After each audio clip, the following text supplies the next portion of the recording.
নমস্কার বন্ধুরা, একটি নতুন ভিডিওতে জানাই আপনাদের সবাইকে স্বাগতম। মে মাস শেষ না হতে হতে ফের আবার সাইক্লোনের সতর্কতা বঙ্গজুড়ে। হু হু করে বাড়ছে গরম, বৈশাখী দহনে নাজেহাল প্রত্যেকে। এই অবস্থায় ধেয়ে আসছে ঘূর্ণিঝড়। হাওয়া অফিসের পূর্বাভাস থেকে তেমনটাই জানা যাচ্ছে। বাংলাদেশের জনপ্রিয় একটি সংবাদ মাধ্যমের দাবি, এই ঘূর্ণিঝড়ের নাম শক্তি। শ্রীলঙ্কা এর নামকরণ করেছে। বিগত কয়েক বছরে বাংলার বুকে একাধিক ঝড় আছড়ে পড়েছে। আয়লা, আমফান থেকে ফণী, ইয়াস। মে মাসের নাগাদই বহু ঘূর্ণিঝড় এ রাজ্যে তাণ্ডব চালিয়েছে। চলতি বছরে মে মাসেও কি এর পুনরাবৃত্তি হবে? হাওয়া অফিসের পূর্বাভাস তেমনটাই জানান দিচ্ছে।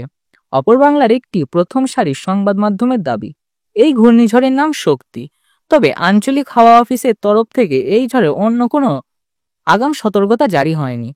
তাদের পূর্বাভাস, আগামী 16 থেকে 22 মের মধ্যে পূর্ব বাংলা ও বঙ্গোপসাগরের কাছে নিম্নচাপ তৈরি হতে পারে। বিগত কয়েক বছরে ট্রেন্ডের দিকে নজর রাখলে বিশেষজ্ঞদের অনুমান, এবারও ঘূর্ণাবর্তটি ঘূর্ণিঝড়ে রূপান্তরিত হতে পারে।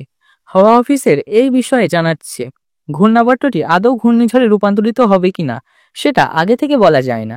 আগামী 3 থেকে 4 দিনের মধ্যে বিষয়টি স্পষ্ট হয়ে যাবে বলে মনে করা হয়। এবার প্রশ্ন হলো, বছর বছর মে মাসে কেন ঘূর্ণিঝড় ধেয়ে আসে? সেই উত্তরও দিয়েছেন বিশেষজ্ঞরা।